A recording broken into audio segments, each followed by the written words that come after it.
laquelle la lave, les cendres volcaniques et les gaz s'échappent. Les éruptions volcaniques sont en partie causées par la pression des gaz dissous, un peu comme le gaz carbonique fait sauter le bouchon d'une bouteille de champagne. Sous un volcan, le magma liquide contenant des gaz dissous s'élève dans des fissures de la croûte terrestre. Lors de l'ascension du magma, la pression diminue, permettant au gaz de former des bulles. Le comportement du magma, lave, lorsqu'il atteint la surface dépend à la fois de sa teneur en gaz et de sa composition chimique. Les laves qui contiennent de faibles concentrations de silice ont une faible viscosité et s'écoulement librement, permettant aux bulles de gaz de s'échapper facilement. À l'opposé, les laves à teneur élevée en silice sont plus visqueuses, résistantes à l'écoulement, de sorte que les gaz piégés ne peuvent pas s'échapper graduellement.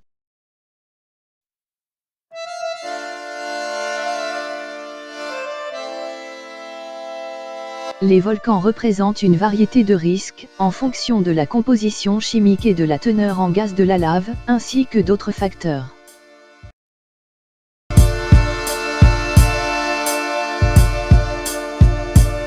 La lave, roche en fusion, peut faire éruption sous forme de fontaine de feu ou de coulée de lave, quand celle-ci est liquide, ou sous forme de dôme aux parois abruptes, quand elle est visqueuse. La lave peut détruire des bâtiments et des infrastructures, mais elle se déplace de façon relativement lente, donc elle est rarement une menace directe pour les gens.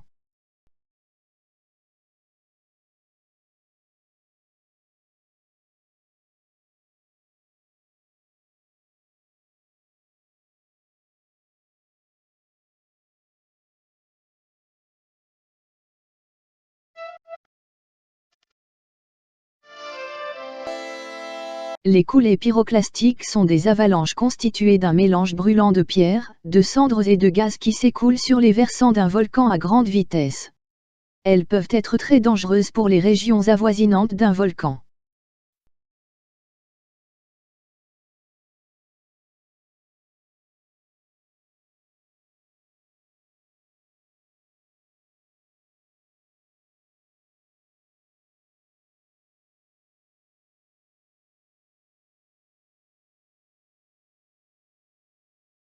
Les explosions phréatiques sont des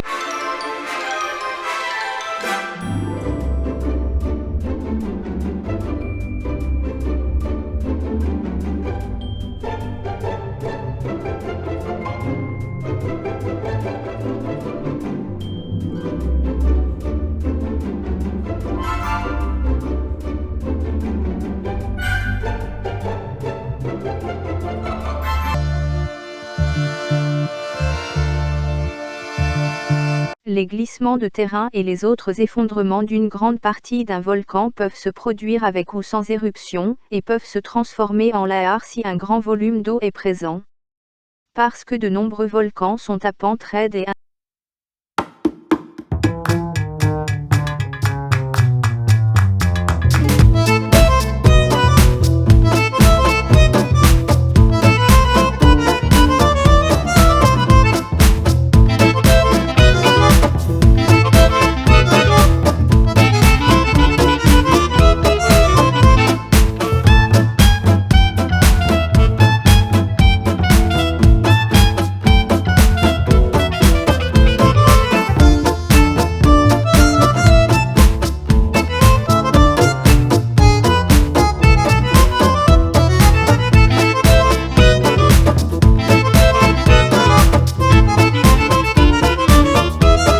et sont souvent trop faibles pour être détectés sans instrument.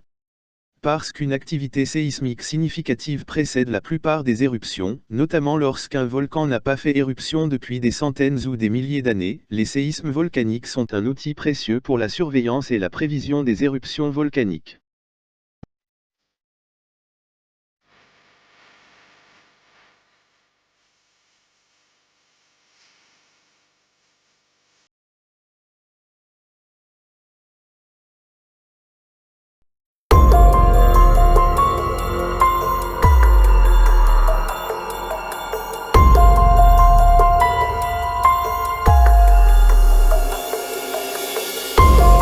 Marine ou de glissement de terrain volcanique dans de grandes masses d'eau, bien que les séismes sous-marins soient une cause plus fréquente de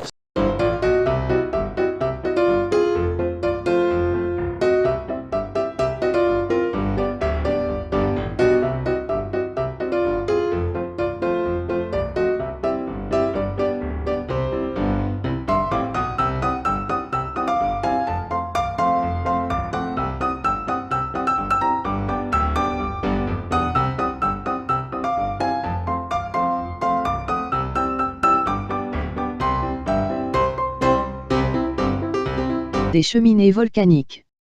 Les gaz volcaniques les plus communs sont la vapeur d'eau, le dioxyde de carbone, le dioxyde de soufre, l'hydrogène, le sulfure d'hydrogène et le monoxyde de carbone. Certains de ces gaz sont irritants ou toxiques ou peuvent entraîner des problèmes respiratoires, et la libération de dioxyde de soufre peut créer des pluies acides. À long terme, les gaz volcaniques I don't ever slow up, no I don't take shit. I got no love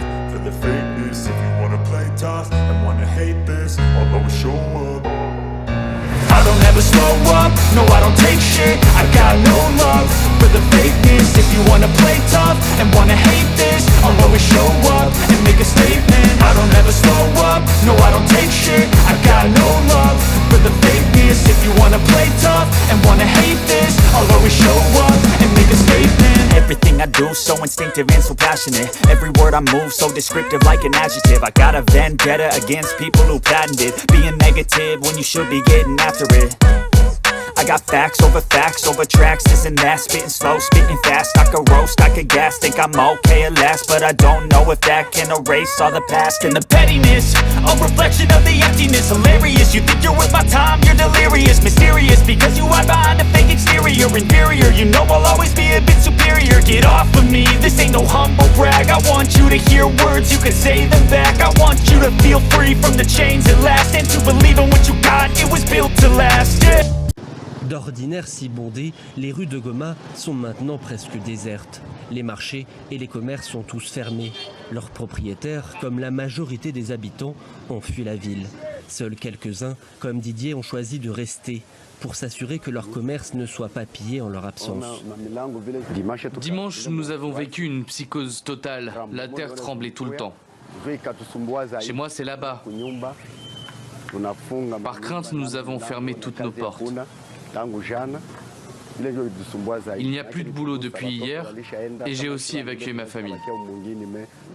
Un véritable exode qui a plongé dans la détresse plusieurs milliers de familles, à commencer par les plus pauvres. À Bukavu, la ville voisine de l'autre côté du lac Kivu, beaucoup d'habitants de Goma qui ont fui se retrouvent livrés à eux-mêmes, sans toit ni nourriture. Certains dorment dehors depuis plusieurs jours en attendant d'obtenir une place dans un camp d'hébergement d'urgence. Les autorités locales tentent de trouver des solutions. Elles espèrent surtout que ces installations seront temporaires. Tout ce que nous souhaitons, que dans un bref délai, la situation des Goma puisse se stabiliser et que les gens rentrent dans leur famille. Il n'y a aucun site d'hébergement qui peut remplacer les conditions d'origine. Le retour, les habitants de Goma l'espèrent le plus rapide. Mais en attendant, personne ne sait quand il sera possible. Le risque d'une nouvelle éruption du volcan Nyiragongo est toujours là. Une éruption qui pourrait être encore plus dévastatrice que la première. Le gouvernement a fait savoir que les habitants ne pourront regagner leur domicile que lorsque... Il a eu du mal à retrouver l'emplacement de sa maison et de sa boutique dans son quartier de Bouéné. Jusqu'à ce que le volcan Nyiragongo se réveille, samedi à Goma, Jacques Mumbere vendait ici des pièces détachées de voitures. Il reste quelques traces de sa vie d'avant sur le sol, au milieu des décombres, mais rien n'a récupéré. Je suis tel que vous me voyez ici, avec seulement ce que j'ai sur moi. J'ai tout perdu. Ici, c'était mon entreprise. C'est vraiment toute ma vie qui vient de s'écrouler. Je demande à l'État congolais de m'aider pendant cette période qui est la plus douloureuse de ma vie. Je ne sais pas où vivre maintenant avec ma famille. À quelques pas d'ici, son voisin est tout aussi désemparé. Les volcanologues, ils ne sont pas bons. Il était 18h, 18h30. Ils ont été incapables de nous dire ce qui se passait. On a été surpris par les flammes. Seul le portail de sa maison a résisté. Lui vendait ici des fers à béton. Ceux qui n'ont pas fondu attirent la convoitise de certains passants. Garçon, et voilà, et qui me vole mes fers à béton. Je condamne l'Observatoire de volcanologie de Goma, son directeur et toute son équipe. Ils ont tout le matériel pour surveiller le volcan. Ils ont même une sirène au Mont Goma pour lancer l'alerte, mais hélas, rien n'a été fait pour prévenir la population. L'Observatoire de volcanologie de Goma, l'OVG chargé de surveiller le volcan, assume sa part de responsabilité et explique que ces 7 derniers mois, les moyens ont manqué. Le gouvernement congolais et des bailleurs étrangers ont réduit leur financement. Nous avons eu du mal à travailler car pour accéder à Internet, il faut de l'argent. Et ce n'est pas avec 100 francs que tu peux surveiller le volcan. Pour ça, il faut avoir un débit de 250 gigas par jour. Où trouver ça? Nous avons été obligés d'alléger notre surveillance. Si de fréquents tremblements de terre ont encore eu lieu ce lundi aux alentours du volcan, la coulée de lave, elle, n'évolue plus et l'activité générale dans la zone devrait aller en diminuant.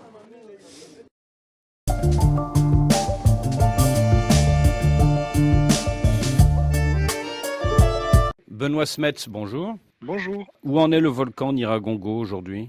Il est très calme, il envoie un peu des cendres, il a envoyé son magma un peu en surface au début, puis maintenant en profondeur avec du magma qui bouge toujours. Voilà, c'est un peu la situation actuelle. Le magma, c'est la lave, hein, c'est ça ? Donc le magma, quand il arrive en surface, on lui donne un autre nom, on l'appelle de la lave, mais c'est la même chose. Alors il y a eu cette éruption le 22 mai, que s'est-il passé exactement ? Eh bien, c'est une grande question puisque en fait le volcan ne nous a absolument pas prévenus. Le volcan, le Nyiragongo, il est particulier parce qu'il a un lac de lave dans son cratère principal. Et pour alimenter ce lac de lave, il faut une chambre magmatique proche de la surface qui soit suffisamment importante. Et probablement que l'éruption qu'on a eue le 22 mai, elle est liée à cette chambre magmatique peu profonde. Et donc comme elle est proche de la surface, le magma, quand il fissure la roche pour atteindre la surface, ça se produit en quelques minutes ou en quelques dizaines de minutes maximum. Et clairement, ici, dans le cas de l'éruption du 22 mai, il n'y a eu aucun signe nous indiquant que le magma fonçait vers la surface. Et donc on a tous été surpris par ce qui s'est passé. Mais il n'y avait vraiment aucun signe annonciateur, aucune fumée, aucune secousse, rien du tout ? Non, rien du tout. Donc l'Observatoire volcanologique de Goma, qui s'occupe de surveiller ce volcan, a un réseau très moderne de surveillance avec des sismomètres, des GPS qui mesurent la déformation du sol. Et donc tout ce qui est tremblement de terre, vibration du sol et déformation du sol, c'est surveillé. Il y a aussi des mesures de gaz qui se font et il y avait dans tous ces paramètres-là, il n'y avait aucune indication que l'éruption allait se produire. Oui, mais l'Observatoire volcanologique de Goma, l'OVG, n'était-il pas en panne depuis 6 mois, faute de financement ? Alors ça, c'est une information qui a été déformée en fait. L'Observatoire avait un projet avec la Banque mondiale qui lui finançait certaines choses et ce projet s'est juste terminé, mais c'était prévu qu'il se termine. Et donc c'est vrai que l'OVG n'avait plus autant d'argent que quand ils avaient ce projet-là, mais les capacités de surveillance de l'Observatoire ne sont absolument pas en cause au niveau de la détection de cette éruption. Personne n'aurait pu la détecter, ça allait beaucoup trop vite. Mais les instruments n'étaient-ils pas en panne le 22 mai ? Pas du tout. Non, il fonctionnait très très bien. La preuve est qu'on a pu pointer le début de l'éruption dans les données sismiques très très précisément et qu'on suit actuellement tout ce qui se passe en profondeur, en détail, en temps réel. Donc non, tous les systèmes fonctionnent et c'est la première fois que pendant une éruption du Nyiragongo, on a tous ces paramètres de surveillance et donc c'est la première fois qu'on voit ce qui se passe quand il y a une éruption du volcan. Éruption qui n'a pas eu lieu au sommet du volcan à 3500 mètres mais à mi-hauteur, c'est cela ? Donc en fait, oui, il y a des fissures éruptives qui se sont ouvertes à la base de l'édifice principal et de la lave est sortie de là et en conséquence la lave qui était dans le lac de lave s'est vidée, a été drainée par l'éruption sur les flancs. Et cette coulée de lave est-elle plus importante ou moins importante que celle d'il y a 20 ans ou celle d'il y a 45 ans ? Alors le volume de lave est plus similaire à ce qu'on avait eu en 1977, c'est-à-dire que c'est vraiment une vidange de la partie supérieure qui fait qu'on n'avait pas un volume aussi important qu'en 2002, où en 2002 on avait un apport de magma qui venait de beaucoup plus profond et donc qui a pu alimenter des coulées de lave qui ont été capables de traverser la ville de Goma et atteindre le lac Kivu. Dans ce cas-ci, on a vraiment eu de la chance que le volume disponible était beaucoup plus petit et donc la lave s'est arrêtée vraiment à l'entrée de la ville de Goma. Alors la grande inquiétude maintenant, n'est-ce pas la possibilité que la lave se soit glissée sous le sol de la ville de Goma? Exactement, c'est ce qu'on est en train de surveiller actuellement. Il y a du magma qui est en train de s'infiltrer du nord vers le sud, donc du Nyiragongo vers la ville de Goma et la ville de Gisenyi. Et maintenant, on a même le magma qui est sous le lac Kivu. Et ce magma est toujours bien actif. On mesure toujours de l'activité sismique et de la déformation du sol associée à ce magma en profondeur. Et qu'est-ce que cela représente comme risque pour la population de Goma? Bon, on a deux possibilités. On a le scénario optimiste où ce magma il va continuer à respirer rester en profondeur et à un moment donné va s'arrêter de bouger et progressivement se solidifier. Ou alors on a le scénario où les pressions peuvent s'accumuler en profondeur et si le chemin le plus facile à suivre pour le magma est vers la surface, on pourrait à nouveau avoir une éruption en surface. Et c'est pour ça qu'on surveille activement l'activité parce qu'on ne sait pas encore ce qui va se passer exactement. Est-ce que vous avez des instruments qui vous permettent de mesurer l'importance de ces coulées souterraines ou pas ? Alors, comment on fait ? On a en fait des tremblements de terre qui sont associés à ce magma qui bouge. C'est pour ça que la Goma tremble beaucoup depuis l'éruption. Et on a aussi une déformation du sol qui se marque, parce que voilà, ça se marque en surface. Ce n'est pas visible à l'œil nu, mais les instruments qu'on utilise et l'imagerie satellitaire qu'on utilise permet de détecter cette déformation du sol. Maintenant, pour voir le volume qui est disponible, c'est plus compliqué. On est obligé de faire appel à des modèles. Et à partir de ces modèles, qu'est-ce que vous en déduisez ? On en déduit que le volume est quand même assez conséquent, puisque en fait le magma a quand même traversé 20 km dans le sous-sol, fait un peu plus ou moins un trajet d'une vingtaine de kilomètres. Il a des dimensions qui ressemblent un petit peu à des intrusions de magma, comme on avait vu en 2002 par exemple. Et alors, le risque, c'est que ce magma revienne à la surface de la ville de Goma par les fissures, c'est ça ? C'est ça. Le magma va toujours suivre le point le plus faible. Donc s'il y a de la pression pour le faire avancer, il va toujours suivre le chemin le plus facile. Et pour l'instant, le chemin le plus facile n'est pas vers la surface, mais cela pourrait éventuellement changer si la pression s'accumule à l'endroit. Pour l'instant, le magma il est un peu bloqué vers le sud, sous le lac Kivu. Il est en train d'essayer de chercher un nouveau chemin, et donc pour l'instant, on est un peu dans l'expectative de voir ce qu'il va faire. Et alors, ce magma qui se glisse sous le fond du lac, est-ce qu'il peut libérer des gaz toxiques à la surface du lac Kivu ? Alors c'est la grande question. On pourrait éventuellement avoir effectivement du gaz qui s'échapperait, ou bien du magma qui atteindrait le fond du lac Kivu. Personne ne sait exactement l'effet que ça aurait. Donc pour l'instant, on essaie de calculer les volumes qui pourraient éventuellement atteindre le lac Kivu. Ce n'est pas évident, c'est beaucoup d'incertitudes sur les volumes qui sont calculés. Mais on est en contact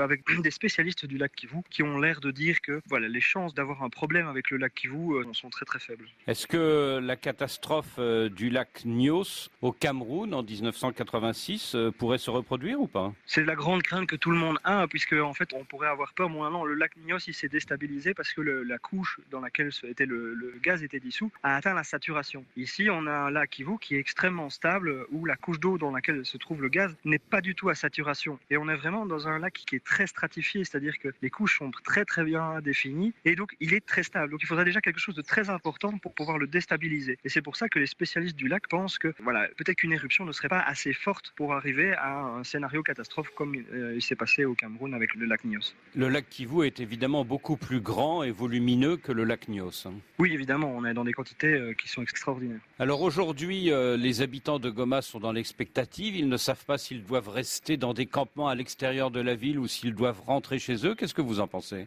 Ce que j'en pense, je pense que c'est de la responsabilité des autorités sur base des conseils de l'Observatoire de prendre des décisions. Maintenant, dans les faits, beaucoup de gens sont déjà rentrés à Goma, de peur de pillage, de retrouver leur maison complètement saccagée et pillée. Beaucoup de gens sont déjà revenus. Goma vit pratiquement comme avant. Quand on est dans les rues de Goma, il y a toujours du trafic, il y a toujours des embouteillages dans le centre-ville, quasi comme avant. C'est juste qu'il y a un tout petit peu moins de gens. Et alors, il y a toujours le problème de la population qui a eu ses maisons détruites par la coulée au nord de Goma. Et celles-là, elles sont un peu obligées de rester dans ce genre de camp puisqu'elles n'ont plus leur habitation. Et vous-même, Benoît Smets, vous habitez à Goma depuis samedi dernier ? On est arrivé dimanche, oui, tout à fait.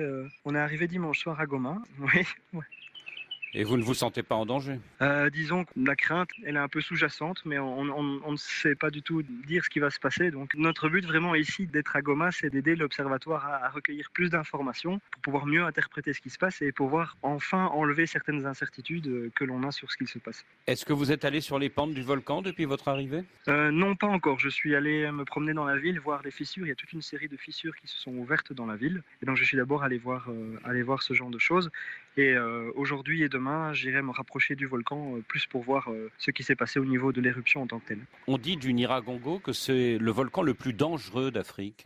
Oui, il est le plus dangereux d'Afrique parce qu'il fait partie des volcans les plus actifs d'Afrique et du monde même. Et en même temps, on a une population d'1 million d'habitants à Goma qui vit au pied du volcan. Et donc c'est cette combinaison d'une population dense au pied du volcan et un volcan actif qui fait que le volcan est extrêmement dangereux. 1977, 2002, 2021, est-ce à dire que ce volcan rentre en éruption tous les 15 ans ou tous les 30 ans ? On ne connaît que 3 éruptions. On en connaissait 2 il y a quelques jours et maintenant on en connaît 3. C'est pas beaucoup pour faire des statistiques, pour essayer d'estimer ce qu'il se passe. Les premières observations que l'on a de l'activité du volcan datent de 1928. Et entre 1928 et 1977, il n'y a pas eu d'éruption sur les flancs du volcan. Donc voilà. Et dans la mémoire collective, à quand remonte la précédente éruption avant celle de 1977 ?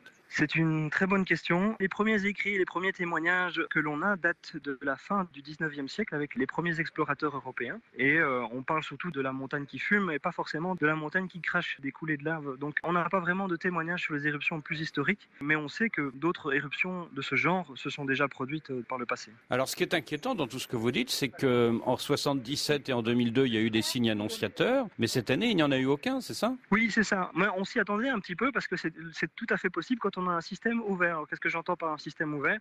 Quand il y a un lac de lave ouvert qui permet au magma ou à la lave de se dégazer. Donc le Nyiragongo il est connu pour le lac de lave, mais aussi ce panache de gaz qui sort de son cratère et qui se répand parfois sur la ville de Goma, mais qui part généralement vers l'ouest. Et ce panache de gaz, comme le gaz, c'est un peu le moteur des éruptions. C'est vraiment le fuel qui va créer la surpression qui permettra d'avoir une éruption. Mais là, on a un système ouvert et donc le gaz peut s'échapper librement. La pression ne peut pas augmenter. Le volcan, quand il a un lac de lave, il est relativement stable. Tout se passe très bien. Mais comme on a de la lave qui est tout près, s'il y a une légère surpression qui permet de fissurer la roche, on peut alors évidemment avoir des éruptions comme ça qui ne préviennent pas du tout. Ce qui rend ce volcan encore plus dangereux, bien entendu. Effectivement, il nous l'a montré, là, le week-end dernier. Il est capable de faire des choses sans prévenir. Dernière question, au vu de la baisse de l'intensité de ce volcan, de la diminution des secousses, vous sentez que le risque diminue de jour en jour, c'est ça ? Oui ou non, c'est un peu les deux scénarios. Soit c'est effectivement ça, et l'éruption en tout cas l'activité qui se fait en profondeur va progressivement s'arrêter, soit c'est une montée en pression, et là à nouveau on pourrait avoir quelque chose de nouveau en surface. Donc c'est un peu ça notre grande crainte, c'est pour ça qu'on est là, c'est pour essayer de comprendre exactement dans quel type de scénario on se trouve. Donc il faut rester très prudent. C'est pour ça, il faut rester très prudent, oui. Benoît Smets, merci. Veuillez vous abonner à votre chaîne YouTube Zoom et Focus, pour être le premier à recevoir nos nouvelles vidéos. Merci.